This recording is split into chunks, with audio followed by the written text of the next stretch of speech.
बिस्मिल्लाहिर्रहमानिर्रहीम। अस्सलाम वालेकुम नाज़रीन, प्रोग्राम आप देख रहे हैं 7 से 8 सना हाशमी के साथ। मुझे उम्मीद है कि आप तमाम लोग खैर खैरियत से होंगे। दिल तो ये था कि शायद किसी नए मौजू पर बात करते, लेकिन हकीकत हाल ये है कि ज़ाहिर जो महंगाई का तूफान है और फिर बिलखुसूस जब पेट्रोल प्राइसेस के हवाले से हम बात करते हुए देख रहे हैं लोगों को, तो लोग कह रहे हैं कि तवातुर से शायद अब यही बात होनी चाहिए कि पाकिस्तानी मईशत जो है वो किस हद तक गिरावट का शिकार है। आज हमने देखा कि सोशल मीडिया पर ताहाल हैशटैग प्राइस जो है पेट्रोल प्राइस ताहाल ट्रेंड कर रहा है, जो कि गुज़िश्ता 2 रोज से कर रहा है, यानी परसों रात 12 बजे से ये सूरत हाल है। अब सूरत हाल ये भी है कि वज़ीर आज़म पाकिस्तान जो है, लोग ये कह रहे हैं, तज्ज़ियाकार ये कह रहे हैं कि शायद वज़ीर आज़म को कौम से खिताब कर लेना चाहिए। अगर वज़ीर आज़म कौम से खिताब करते हैं तो अपने खिताब में क्या कुछ कह सकते हैं, घबराना नहीं जैसा एक जो उनकी लाइन है या जो उनका टैग लाइन बन चुका है, क्या वो इसी से आगाज करेंगे, और अगर करेंगे तो क्या अवाम पाकिस्तान उनके साथ खड़े होंगे या नहीं। लेकिन कल हमने ये भी देखा कि पीडीएम के प्लेटफॉर्म से एक बड़ा जलसा जो है वो देखने को मिला, और मरियम बीबी ने वही रंग अपनाया जो गुज़िश्ता कई अरसे से वो तमाम पीडीएम के जलसों में दिखाई दे रही हैं करती हुई, और वही सारी गुफ्तगू भी उन्होंने कल की। आज कराची में एक बड़ी अवामी ताकत का मुजाहरा करी है पाकिस्तान पीपल्स पार्टी, जो कि अब पीडीएम का हिस्सा नहीं है, लेकिन बताने वाले और कहने वाले कह रहे हैं, शहबाज शरीफ साहब भी कहते हैं और पाकिस्तान पीपल्स पार्टी वाले भी कहते हैं कि जी हम ऐवान के अंदर एक ही हैं। तो आज जरा मजमूई बात ये जानने की कोशिश करेंगे कि सियासी अदम इस्तेहकाम की शुरुआत, मैं नहीं कहती, मुआशी माहिरीन नहीं कहते, बल्कि बड़े बड़े तज्ज़ियाकारों की ये राय है कि जब सियासी अदम इस्तेहकाम आपको नजर आ रहा हो तो उसका आगाज मईशत से होता है, और हम देख रहे हैं कि यही सूरत हाल पाकिस्तान में भी है। कुछ टेम्पलेट्स भी हैं जो कि दुनिया भर में पेट्रोल प्राइसेस के हवाले से हैं। पाकिस्तान की इकोनॉमी, पाकिस्तान के रुपए के मुकाबले में दुनिया भर में पेट्रोल के इन प्राइसेस पर बिकता है, वो भी आपसे डिबेट का हिस्सा बनवाएंगे। लेकिन इस वक्त मेरे साथ इंपॉर्टेंट शख्सियात हैं जिन्होंने मुझे इस वक्त ज्वाइन किया है, और अपने अपने फील्ड के बेहतरीन लोग भी हैं। मुझे ज्वाइन करने जा रहे हैं अनवर लोधी, तज्ज़ियाकार है, इंपॉर्टेंट शख्सियत है और बहुत ज्यादा एक्टिव भी हैं पाकिस्तान की सियासी मुआशी सूरत हाल के हवाले से अगर हम बात करें।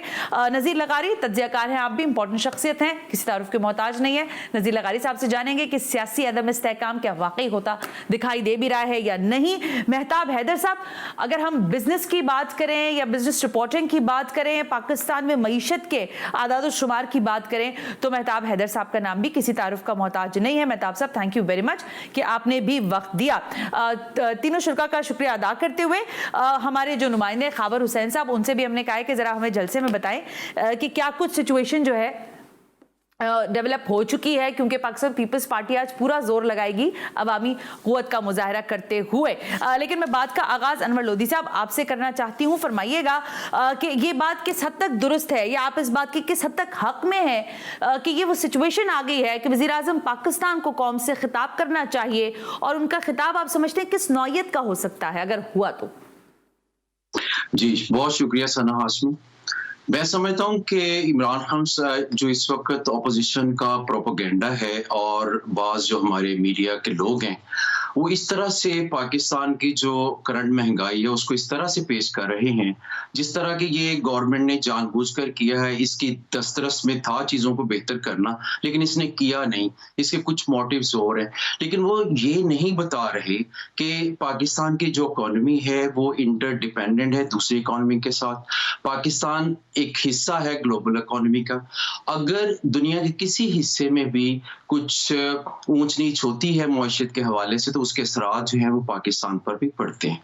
अब आप देख लेंगे पिछले कुछ अर्सा से कोरोना जो है उसकी वजह से पूरी दुनिया की जो मुआशरतें हैं वो ठप हो चुकी थी। अब कोरोना से जो है वो दुनिया निकल रही है, तो उसकी वजह से दोबारा जो इकोनॉमिक एक्टिविटीज हैं उसकी बहाली हो रही है। तो उस वजह से हर जो मुल्क है, हर जो हुकूमत है, उसकी कोशिश है कि उनकी जो ग्रोथ रेट है मुआशरत का वो किक स्टार्ट करे। बिजनेसेस जो हैं वो चाहते हैं कि हमारी जो बिजनेसेस हैं जो कोरोना की वजह से वो दोबारा बहाल।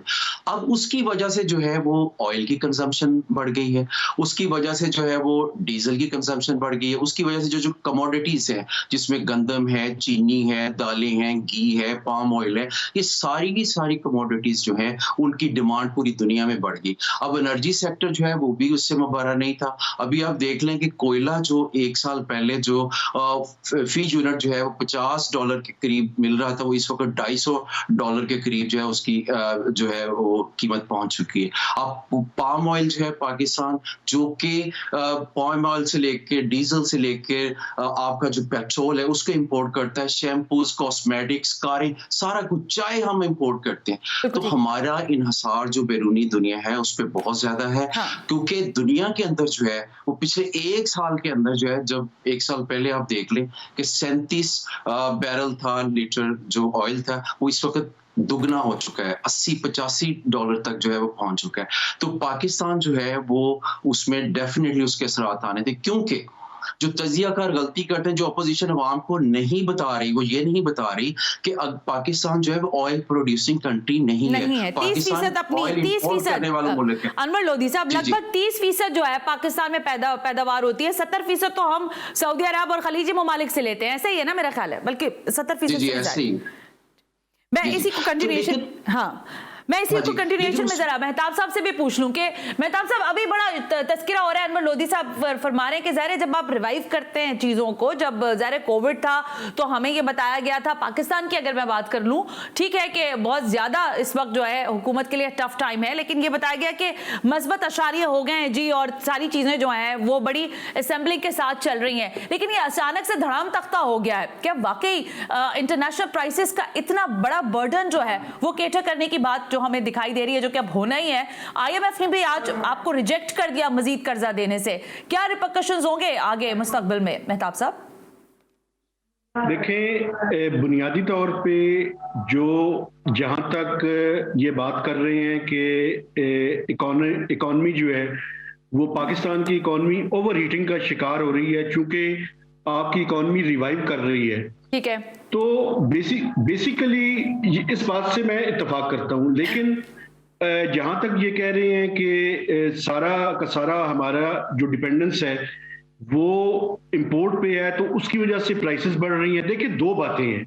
एक तो ये है कि पाकिस्तान एक एग्रीकल्चर मुल्क है, आप इस बात की कैसे ये गुंजाइश और कैसे ये रियायत दे सकते हैं कि आपकी वीट जो है वो भी आप इंपोर्ट करें, आप शुगर भी इंपोर्ट करें, आप पल्सेस भी इंपोर्ट करें, आप पाम ऑयल भी इंपोर्ट करें, आप सब कुछ जो है अतः कि कॉटन भी इंपोर्ट करें। तो ये देखिए, बीइंग एग्रीकल्चर कंट्री, मैं समझता हूँ ये बात कोई मुनासिब नहीं है। और दूसरी बात जिससे मैं एक आगे की बात करना चाहता हूँ, जिसकी तरफ इन्होंने इशारा नहीं किया लोधी साहब ने, वो ये है कि आप ये देखें कि डिवैल्यूएशन भी हुई है ना, 152 से 172 रुपीज पे आप लेकर गए हैं। तो ये एक तरफ आपके फॉरेन करेंसी रिजर्व्स बढ़ रहे हैं, मैं मानता हूं कि करंट अकाउंट डेफिसिट बढ़ा है, लेकिन आपने उतनी डिवैल्यूएशन कर दी है जितनी मेरे ख्याल में रिक्वायर्ड नहीं थी। आपने डिवैल्यू किया, आप 3 सालों में मुझे बताएं आपकी एक्सपोर्ट्स कितनी बढ़ी हैं? एक्सपोर्ट्स तो आपकी वहीं पे 20 से 24 से 25 बिलियन डॉलर्स के दरमियान खड़ी हैं। तो ये आर्गुमेंट पूरी तरह से ठीक नहीं है, कहीं ना कहीं पे गवर्नमेंट की रिस्पॉन्सिबिलिटी है। आई थिंक पॉलिसी मैकेनिज्म में कहीं ना कहीं गलती हुई है मेहताब साहब, पॉलिसी मैकेनिज्म में ना बिल्कुल गलती हुई है। और ये गवर्नमेंट को जो है आपने इतना डिवैल्यू कर दिया और आपने सोचे समझे बगैर कर दिया कि जिसके असरात आपके इंपोर्ट इंड्यूस्ड इन्फ्लेशन के ऊपर आएंगे और अभी मजीद आने बाकी हैं। ऐसे ही आप ये देखें कि पीपल्स पार्टी के दौर में जब इंटरनेशनल प्राइसेस इतनी ज्यादा थी तो उस टाइम तो ऑयल की प्राइसेस इतनी नहीं बढ़ी थी डोमेस्टिक। क्या वजह थी? बुनियादी वजह ये थी कि उस टाइम आपका रुपया इतना गिरा हुआ नहीं था डॉलर के मुकाबले में। आप रुपया जो है वो बहुत ग्राविट का शिकार हो चुका है, उसकी वजह से लोगों को महंगाई का ज्यादा सामना करना पड़ रहा है। और अभी ये बुनियाद है, मार्च अप्रैल तक आप देखिएगा इसमें मजीद इजाफा होगा। बिल्कुल ठीक है मेहताब साहब, मैं आती हूँ इसी बात के साथ, लेकिन कुछ मैंने कहा कि क्योंकि जब तबसीरे और तज्जिए हो रहे होते हैं तो सोशल मीडिया पे बड़ी बात हो रही है आजकल। अनवर साहब, मैं आपकी तरफ आऊंगी इस सवाल को लेकर, लेकिन मैं ये दिखाना चाहती हूँ कि एक तो सबसे पहले जरा टेम्पलेट चलाइएगा। जून 2021 में आलमी बैंक ने कह दिया कि इस वक्त जो पाकिस्तान है उसमें 39.2% आबादी जो है वो खतरे गुर्बत से नीचे की जिंदगी गुजार रही है। ये बात अब बिल्कुल वाज़ेह तौर पर हमें दिखाई भी दे रही है। मेहताब साहब, अगर कहीं गलती हो तो मुझे बता भी दीजिएगा। दुनिया में सबसे सस्ता पेट्रोल बताया जा रहा है वेनेजुएला में मिल रहा है, लेकिन आपको यह भी मैं बता दूं कि वेनेजुएला में इस वक्त जो अदम इस्तेहकाम है मईशत का, वो ये है कि उन्होंने अपने 6 डिजिट्स जो हैं वो अपनी करेंसी से निकाले हैं, if I am not mistaken, Mehtab साहब एंड अनवर साहब, और इस वक्त उनकी इकोनॉमी धड़ाम तख्ते के करीब है। दूसरी जानिब आप देख रहे हैं वेनेजुएला की, मैंने देख दिया आपको उनको सामने। इसके बाद आप देख लें जो सब पाकिस्तानी रुपए में है ये कीमत जो मैंने कन्वर्ट करवाई है। इसके बाद ईरान में इस वक्त जो कीमत है पेट्रोल की वो 10 रुपए फी लीटर है। वहां की इकोनॉमी आप देखें और उसका दुनिया भर में रिलेशन देखें कि क्या है। फिर सऊदी अरब में पेट्रोल 100 रुपए फी लीटर है, ये पाकिस्तानी रुपए के हिसाब से है। सो इसी तरह बाकी तुर्की में 150 है, बांग्लादेश में 176 है, चीन में 200 रुपए फी लीटर है, भारत में 235 रुपए पाकिस्तानी बनते हैं, जबकि बर्तानिया में पेट्रोल की फी लीटर कीमत 310 है। अब हम अगर मुवाजना कर रहे हैं अनवर साहब, हम कह रहे हैं कि ठीक है हमारे लोगों का मयार जिंदगी हम बुलंद नहीं कर पाए, जीडीपी ग्रोथ के हवाले से हम देख रहे हैं, महंगाई की शरह पर हम बात करें, क्या आप समझते हैं कि यहां पर इस्तेहकाम देने के लिए डॉलर जैसा 172 173 तक अशारिया में ओपन मार्केट में भी इसी हिसाब से बिक रहा है और इंटर बैंक मार्केट में भी, क्या कंट्रोल कर सकती थी हुकूमत?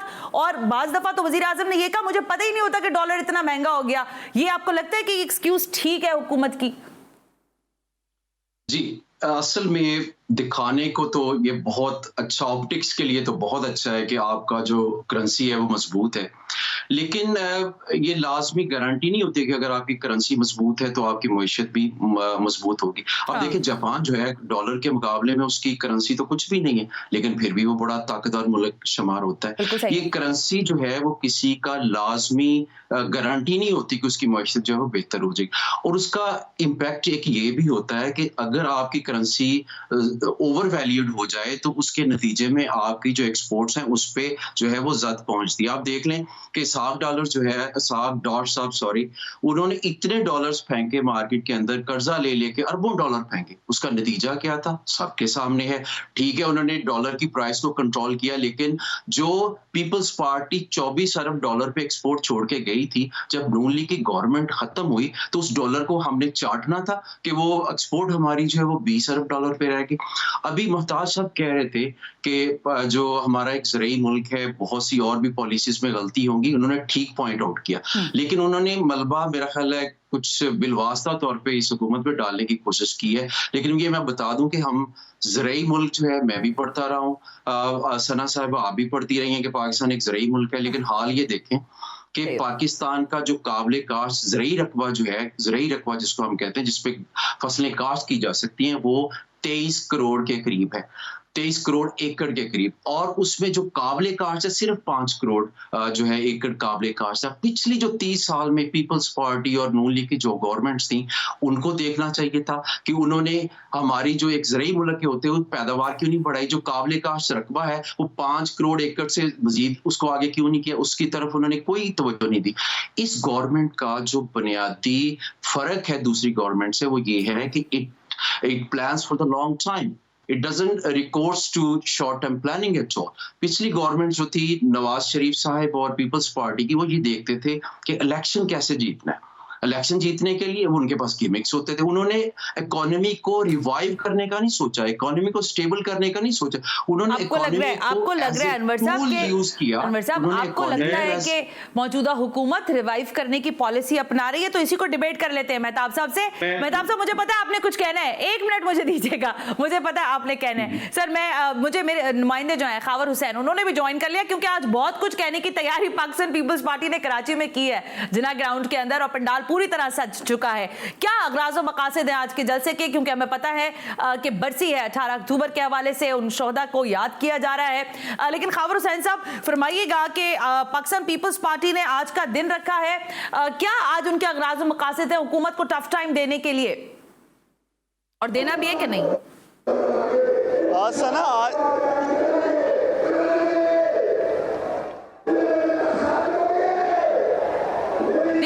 फरमाइए। जी सना, जलसे का बाकायदा आगाज़ हो चुका है। इस वक्त स्टेज पर मरकज़ी क़यादत जो है वो पहुंच चुकी है। खिताब जारी है। इस वक्त सिंध के सूबाई सदर जो है वो खिताब कर रहे हैं, निसार अहमद खोड़ो। इसके बाद जो सिंध के रहनुमा हैं वो खिताब करेंगे, फिर मरकज़ी रहनुमाओं की खिताब का सिलसिला शुरू होगा। बिलावल भुट्टो और आसिफा जरदारी इस वक्त स्टेज पर मौजूद हैं। तमाम मरकज़ी क़यादत जो है वो इस वक्त स्टेज पर आ चुकी है। ताम जलसागाह की अगर बात की जाए तो अभी तक इतना मुनज़्ज़म और इतना जोशो खरोश दिखाई नहीं दे रहा है जलसे में, जिस तरह से तैयारियां की गई थी। आप अगर मेरे कैमरामैन रेहान आपको दिखा सकें, ख़वातीन का ये इंक्लूजर है जो मुकम्मल तौर पर भरा हुआ दिखाई नहीं दे रहा था। हम यहाँ पे काफ़ी जगह खाली हैं जहाँ पर जो है वो कारकुनान नहीं है इतनी बड़ी तादाद में जितना दावे किए जा रहे थे। और इस वक्त भी यहाँ पर दावा ये किया जा रहा है कि कारकुनान की आमद का सिलसिला जारी है। ठीक है खबर, मैं एक सवाल कर रही हूँ, मुझे ब्रेक का भी कहा जा रहा है, आई एम सॉरी। खबर मुझे ये बताए ना कि आज के इस जलसे का एक तो ज़ाहिर 18 अक्टूबर मैंने कहा कि वो बरसी है और उसको उस दिन की याद में उन लोगों को शोहदा को सलाम पेश किया जाएगा, लेकिन क्या वाकई हुकूमती पॉलिसीज को भी तनकीद का निशाना बनाया जाएगा या नहीं, या ये नहीं देखेंगे हम आज के जलसे में? जी बिल्कुल, आज के जो जलसा है वो कारसाज के शोहदा के नाम पर है, लेकिन इसका जो मेन मोटिव रखा गया था वो महंगाई ही था, क्योंकि इस जलसे से सिर्फ एक दिन पहले हुकूमत की जानिब से पेट्रोलियम की मसनूआत में 10 से 11 रुपए का इजाफा किया गया, बिजली की कीमतों में इजाफा कर दिया गया, इसी तरह से तमाम चीज़ों की कीमतों में जो इजाफा हुआ है, किरायों में इजाफा हुआ है। उसके बाद इस जलसे का जो मेन मोटिव रखा गया था वो महंगाई ही रखा गया था। और यानी कि आज धुआंधार तकरीर एक्सपेक्टेड है मोहतरम जनाब बिलावल भुट्टो आपकी जानिब से, जो कि चेयरमैन है पाकिस्तान पीपल्स पार्टी के। एक ब्रेक ले लेते हैं, ब्रेक से वापस आते हैं तो नज़ीर लगारी भी ज्वाइन कर लेंगे, मेहताब हैदर साहब ने भी कुछ बात करनी है, और हम सिर्फ इतना जानना चाह रहे हैं कि क्या सियासी इस वक्त जो अदम इस्तेहकाम है उसका आगाज मईशत से हो गया है, और अगर हो गया है तो फिर इसके क्या नताइज होंगे। Right after this break you watching 7 से 8।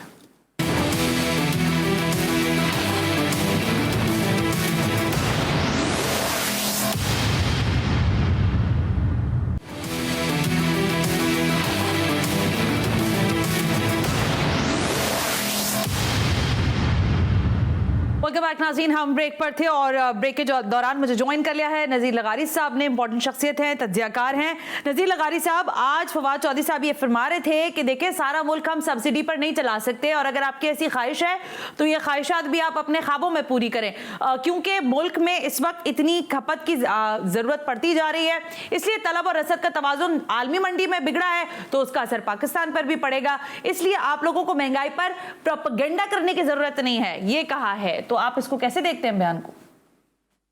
मैं समझता हूं कि अवाम को शटअप कर दी गई है कि अवाम इस पर कोई रिएक्शन न दे। अवाम के जज्बात का इजहार मीडिया करता है और मीडिया को शटअप कर दी गई है कि ये क्या बात है कि हम जो कुछ कर रहे हैं उसको आप बात लोगों की क्यों बताते हैं।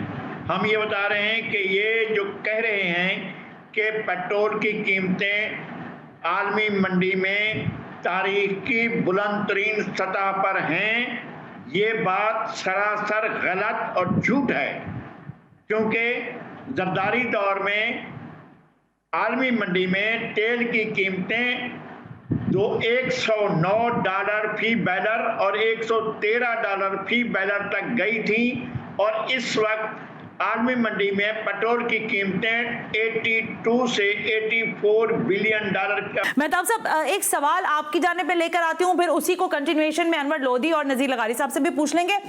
2008 में अगर आप लोगों की याददाश्तों में महफूज हो तो जरूर बताइएगा, फी बैरल कीमत $149 थी और पाकिस्तान में पेट्रोल प्राइसेस उस वक्त थे 63 रुपए, यानी 63 पैसे का पेट्रोल मिल रहा था। आज पेट्रोल कीमत जो है वो $81 है, यानी 149 से आप मुवाजना करें 138 का, तो क्या आपको लगता है इस वक्त 81 रुपए आलमी मार्केट में और 138 हम यहाँ बेच रहे हैं पाकिस्तान में, ये तो वाकई सुहेल बड़ाइच की जबान में खुला तजाद है? देखिए, बुनियादी तौर पे मैंने जैसे पहले अर्ज किया था, उसकी बुनियादी वजह ये है कि जब आप इतनी ज्यादा मैसिव डिवैल्यूएशन करेंगे, एक्सचेंज रेट को इतना गिरा देंगे, तो फिर आपके पास इसके सिवा कोई चारा नहीं है, चूंकि आप ऑयल इंपोर्टिंग कंट्री हैं, कि आपको वो अगर पास ऑन। और मैं आपको ये भी बताऊं, देखिए हमें जो है ना वो मुकम्मल सच बोलना चाहिए। और बैसियत जर्नलिस्ट हम किसी पार्टी के साथ नहीं है। ये मुझे कह रहे थे थोड़ी देर पहले कि आप इंटरैक्ट मलबा डाल रहा हूं। आप ये देखें कि एक तरफ आपने ऑयल को इंपोर्ट किया, लेकिन दूसरी तरफ आपने 5 रुपए 68 पैसे आपने वो लगाई। और देखें, माने ना, आप तस्लीम कर लें कि आपने, चूंकि IMF के साथ आप मुज़ाकरात कर रहे हैं, तो वहां पे आपने पेट्रोलियम लेवी का जो टारगेट है वो उसमें डेफिनेटली शॉर्टफॉल आ रही है, तो वो आपने किया। लेकिन उससे पहले मैं एक और बात भी करना चाहता हूं। देखिए, तनकीद इस वजह से नहीं है कि आप जो है वो किसी एक गवर्नमेंट की जो प्रॉब्लम है, PMLN की भी ये प्रॉब्लम थी, पीपल्स पार्टी की भी थी। आप ये देखें कि आपने एग्रीकल्चर के ऊपर तवज्जो नहीं दी, उसकी वजह से आप ये देखें कि अभी व्हीट की बम्पर क्रॉप हुई है। लेकिन ये कौन सी मिसमैनेजमेंट है कि आप या तो स्मगलिंग हो रही है या क्या है कि आप जो है वो अभी तक जो है वो इंपोर्ट कर रहे हैं। मेहताब साहब, मैं तो आपको इससे आगे लेके जाना चाहती हूँ। अनवर लोधी साहब, आप बिल्कुल दुरुस्त कह रहे थे, फिर मैं नजीर लगारी साहब से जरा इस पर इनपुट ले लूंगी। लेकिन ये बताएंगे, अभी हम पेट्रोल को रो रहे हैं, महंगाई को रो रहे हैं, मैंने पहली दफा देखा कि गर्मी में गैस नहीं मिल रही, तो फिर सोचा सर्दी में तो मिलेगी ही नहीं। अच्छा, LNG के मुआहिदों पर आपने सुना होगा, हर जगह बड़ी बहस हो रही है। नदीम बाबर साहब कह रहे थे कि भाई हमारी कंजम्पशन ही नहीं है, तो हम क्यों 200 एक्स्ट्रा LNG के मंगवा कर यहाँ पर ट्रक खड़े करके अपने सर के ऊपर लोडिंग करवाएं। तो अब LNG की खपत अचानक से सबको नजर आ रहा है। हुकूमत कह रही है कि तवील मुद्दती मुआहिदे इतने खराब थे, अब कह रही है बहुत अच्छे मुआहिदे थे। आपको लगता है कि हुकूमत खुद कंफ्यूज है चीजों में? सना, आपने मेरे से मैं समझता हूं कि आ रही हूं, मैं लगारी सर आपकी तरफ आ रही हूं। मैं जरा अनवर लोधी साहब से ले लूं, क्योंकि जो मेहताब के पॉइंट्स हैं, और उसके बाद मैं आपकी तरफ आती हूं। जी अनवर।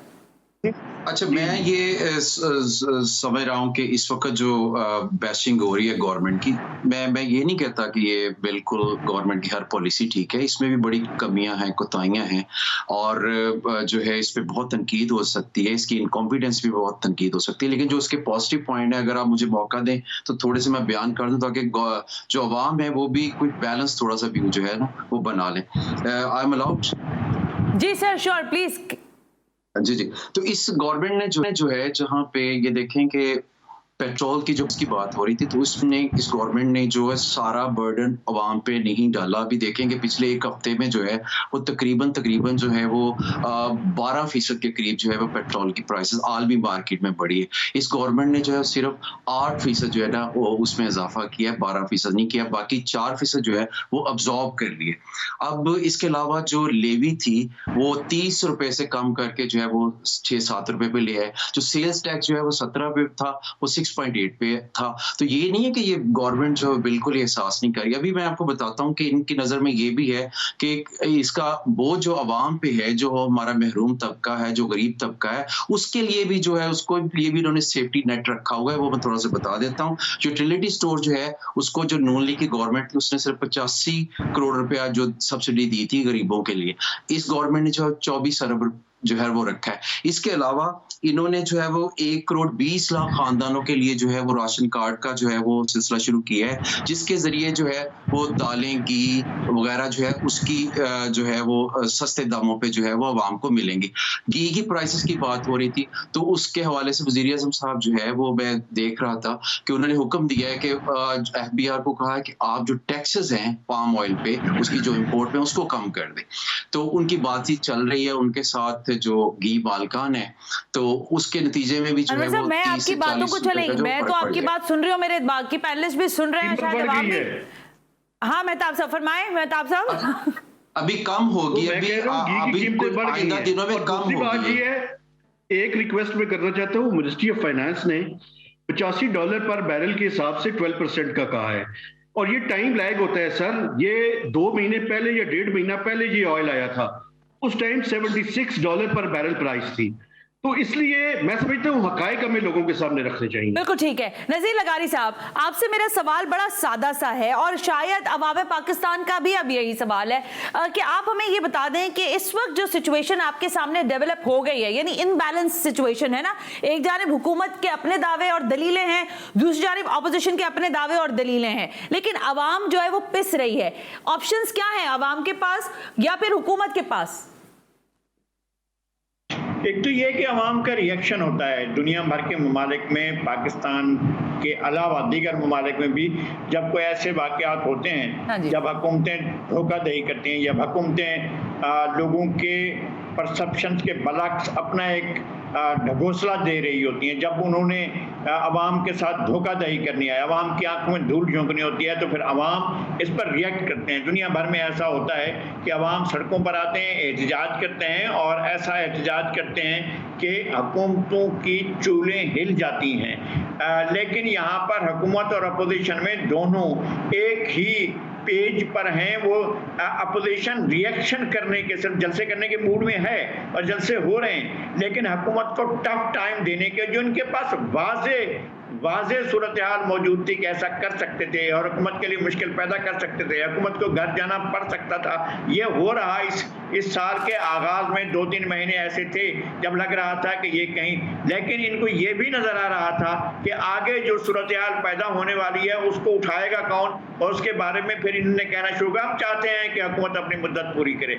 तो अवाम के साथ, अवाम के मसाइल और मुश्किलात के साथ, अवाम के दुखों के साथ आज जो है वो गुर्बत के खिलाफ आलमी दिन मनाया जा रहा है। और पाकिस्तान दुनिया का वो मुल्क है जो बतदरीज गुर्बत की तरफ जा रहा है और रोजाना हजारों अफराद जो है वो गुर्बत की लकीर से नीचे गिरते जा रहे हैं। और हुकूमत को भी, और उनको हुकूमत कहती है कि हमारे मसाइल जो है माफिया की वजह से पैदा हो रहे हैं, और माफिया उनके दाएं होती है, उनके बाएं होती है, उनके आगे होती है, उनके पीछे होती है, उसके इनके सर पर होती है, और उनके साथ बंद कमरों में माफिया मौजूद होती है। माफिया जो चीनी माफिया है, जो आटा माफिया है, और जो पेट्रोल माफिया है, जो घी माफिया है, जितनी भी माफियाज हैं वो हुकूमत के अपने ही रूम्स में, अपने ही ऐवानों में, अपने ही ताकत के मराकज़ में मौजूद होती हैं और अपने फैसले खुद करवाती हैं। और हुकूमत के पास कहने के लिए ये रह जाता है कि जनाब फवाद चौधरी साहब फरमाते हैं कि हमने 1 करोड़ नौकरियां देने का वादा पूरा कर दिया। अब आप बताएं कि जब इतना बड़ा दावा हो सकता है और हुकूमत ये कह सकती है कि हमने 1 करोड़ नौकरियां देने का वादा पूरा कर लिया, तो अब अवाम जाने, अवाम का रद्द अमल जाने। लेकिन ये समझना कि ऐसा कुछ भी नहीं होगा, लोग कुछ भी नहीं करेंगे, ऐसा होगा नहीं। अवाम किसी ना किसी तरीके से अपना रद्द अमल जाहिर करेंगे। 60 का डिकेड, 70 और 80 का डिकेड हमारे सामने है। 90 डिकेड के बाद जो है वो चीजें खराब होना शुरू हुई हैं, जो अब तक खराब होती हैं। जो पर्दा पोश हैं वो हमें नजर नहीं आते, जो फैसला साज हैं उनका पता नहीं चलता है, जो गद्दी पर बैठे होते हैं उनकी गुद्दी कहाँ होती है हमें कहीं से नहीं मालूम होता है। इसलिए कि चीजें मैस हो रही हैं, खराब हो रही हैं और ठीक नहीं हो रही हैं। आती हूँ नज़ीर लगारी साहब, आप पहले ब्रेक में आप मेरे साथ नहीं थे, लेकिन मैंने सवाल का आगाज अनवर साहब से ये किया था कि अगर वजीर आजम पाकिस्तान जो है उनको कहा जाए कि भाई अब सिचुएशन यहाँ पर आके खड़ी हो गई है कि मुसलसल रोजाना की बुनियाद पर, जाहिर है प्राइम टाइम के शोज में, करंट अफेयर्स में, न्यूज में यही बात हो रही है, तो अवाम के सामने आए वजीर आजम पाकिस्तान और कौम से खिताब कर लें, तो वो क्या खिताब करेंगे? मैं आपसे जरा पूछूंगी इस ब्रेक के बाद और मेहताब साहब से भी, और क्या होना भी चाहिए या नहीं। Right after this break you watching 7 से 8।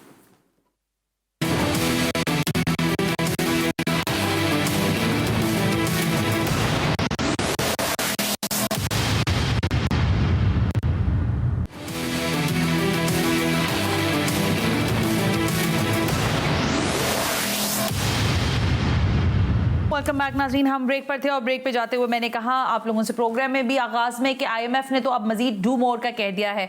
बिजली की कीमत बढ़ चुकी है, पेट्रोल की कीमत बढ़ चुकी है, अगर आप दीगर कमोडिटीज़ की बात करें, आप गोश्त लेने जाएँ, सब्जी लेने जाएँ, आटा लेने जाएँ, चीनी या दीगर कपड़े या और चीज़ें, आपको नजर आएगा वाज़े कि महंगाई बहुत होशरुबा हो चुकी है। और ये सिर्फ लफ्ज़ कहने की हद तक नहीं है, यकीनन हो चुकी है मेहताब साहब। लेकिन ज़रा मैं आपसे एनालिसिस लेना चाहती हूँ ना ट्रू मीनिंग ऑफ दैट के मुआशी अदम इस्तेहकाम पर, ना कि हम सियासी बहस करें। आपको लगता है कि इसका रिवर्स गियर आपको इस साल के आखिर का, क्योंकि अब आखिर में हम खड़े हुए हैं, यानी अक्टूबर में हम खड़े, नवंबर दिसंबर में कोई रिवर्स गियर होगा या ये मजीद आपको आगे जाती हुई दिखाई दे रहे हैं ये नंबर्स, इन्फ्लेशन रेट?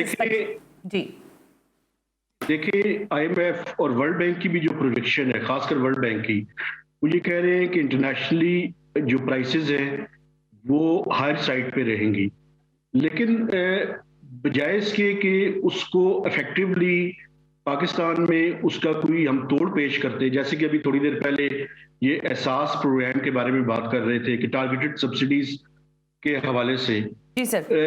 उसके साथ साथ हम अपनी प्रोडक्टिविटी, हम मसलन देखें ना, शुगर है, शुगर तो पाकिस्तान में काफी ज्यादा पैदा हुई, तो ये मिसमैनेजमेंट अगर आप कहें कि नहीं हुई तो मिसमैनेजमेंट तो हुई ना, वहां पे पूरे का पूरा एक इशू हुआ।